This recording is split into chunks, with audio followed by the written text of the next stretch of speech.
This is Brian Gordon with Chapter 2 of the Spellgrazer Saga. Chapter 2. A Tale of a Donkey, you say?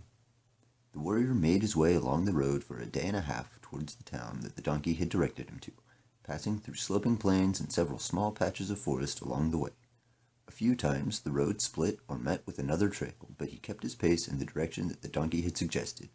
Small farming communities speckled the plains, some with only one or two buildings, and others with larger accommodations. Workers could be seen plowing the large selections of crops, with both beast-driven contraptions and occasionally a more advanced piece of machinery brought in from the larger central cities or perhaps even the great capital tower itself, the mechanist home. Signs littered each intersection, familiar names known across vast distances for their superior quality and craftsmanship, indications of distances to certain towns, and other such landmarks. Toward the evening of the first day of travel, he came across a roadside tavern and inn which was sparsely populated, mostly by the local farmers and their families, and decided to rest for the evening. A good night's sleep would do him well before making his way across the hills and valleys that led to the larger crossroads town where he could find proper help for such a task. Since he had only met the donkey in the middle of the day, his journey would put him arriving in the middle of the night, which was not particularly uncommon for adventurers passing through. His journey through the hills the next day put him within viewing distance of the hub town long before he arrived. The road stretched downward into a valley and led to a wall of thick, sharpened logs with a large gate set in the middle. As he got nearer, he could see two heavily armored guards standing at the entrance. They nodded as he passed through the gates and into the trading town known as Anatai. Once inside the wooden walls that made a rough barricade around the town, he saw why the donkey had sent him here. There was a large tavern in the center of the town, a blacksmith on one end, and a variety of shops and suppliers scattered throughout the circular enclosure. Several other adventurers were making their way around, selling their treasures and repairing their weapons and armor, restocking goods and trading away commodities. Some were relaxing, chatting with others. Some were clearly in a hurry. This would be a prime spot for gathering members to help him with his quest. Anatai was located near one of the major farmsteads in Mineroth, and saw all sorts of trades between the different regions. Travelers from all corners of the globe would find themselves pleased with the selection of goods there, and Dunmal was certain that he could find a few brave people willing to join him on his king's quest. After he spent a few minutes looking over some of the merchandise on display, Dunmal made his way to the tavern and found an empty table and a booth along the wall. If the donkey's tale was true, he knew he would need plenty of magic to assist his steal, so he began searching for one learned in the ways of the light. Someone to give him the magical protection he needed, as well as cure him of any injuries he may sustain along the way. He would likely need assistance as well while he was fighting his way through the demon-infested halls and remains of the small kingdom. Perhaps another mystic to add their spells to his strength to smite their foes, and another blade to strike from behind would not hurt their chances either. Inside the tavern, he looked around and saw several people with the glow of the light about them. He looked each of them over and finally decided on one. He moved toward the tall, cheerful-looking man with a long, narrow face and accented features, dressed in white robes with blue trim, and began his task of retelling the donkey's story in an effort to gain his aid.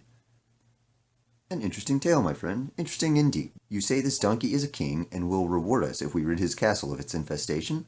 the man asked in a light tone. "Handsomely," the warrior conceded. An adventure? Rewards? Not a bad chance to practice some of my latest learnings as well. I will join you, sir, and mine gods will look brightly upon me for dispelling the darkness." There was the shimmer of a halo that flickered above the man's head as he spoke. The warrior wondered if it tingled when it did that. "Excellent. Now for the reinforcements." He did not voice his inquiry. The two of them began looking around the room for anyone who may be able to offer them assistance. There were several other heavily armored warriors, some with small groups as well. Both men and women were hanging about the tavern, adventurers all of them, and the man with the flickering halo, who had declared himself a disciple of Heron's soul, spotted a woman with small horns protruding from her forehead, a byproduct of arcane teachings, and approached her. "My lady, would you do me the honor of listening to my friend's tale?" He swooped in next to her, inquiring and taking a seat in one fluid motion, his arm swinging out to direct her gaze towards his newly found partner. "I suppose if you bought me a drink, I could bear to listen to him," she decided before starting to turn back to her own table. "Wonderful indeed," he responded. She walked over to the warrior's table and he went to get her refreshment. Dunmal had removed portions of his armor so that he could sit more comfortably. Large-framed, shoulder-length hair outlined his wide face and thick jaw. He looked over her as she approached. Her garb seemed to be more decorative than protective. A layer of scarves hung, draped around her body from neck to foot, her dark-colored hair bundled into a bun behind her head. A strapped sack over her shoulder brimmed with papers and books, presumably her arsenal of spells. Once again, the warrior recalled the donkey's tale as he slowly finished his drink. Constant murmurs and clanks and the occasional cheer and bouts of laughter filled the tavern around them, so the details would be worked out elsewhere. The disciple, who had arrived with a full mug for each of them, introduced himself as Barlow. At first she seemed hesitant, until Dunmal mentioned the wizard's tome, which the donkey had mentioned may hold a cure for his metamorphosis. Her eyes lit up, and she hastily agreed to join the two of them. Though they would make a formidable team together, their crew was still lacking the force necessary to complete the task. She eyed the crowd with them for other potential companions. They needed another blade to assist their efforts. A weapons master would be the prime choice, but it seemed that everyone else in the tavern was still learning the ways of their chosen skills as well.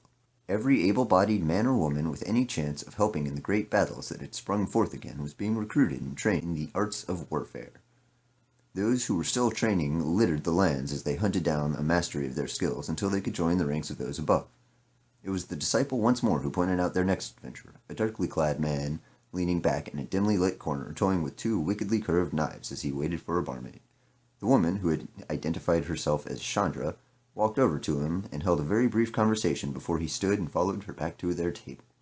A stern face, short and round, a furrowed brow worn into it, several small weapons adorned his black and green garb, and a series of belts and sheaths. "Welcome, sir. Here, have a drink." Barlow offered a mug to the man as he took a seat at their table. His halo flickered again. "Oi, Chandra here says you need more steel." The man's accent was heavy. His words bumped into one another as he spoke. "Indeed, our warrior friend has a most interesting tale of a donkey." "Tale of donkey, you say?"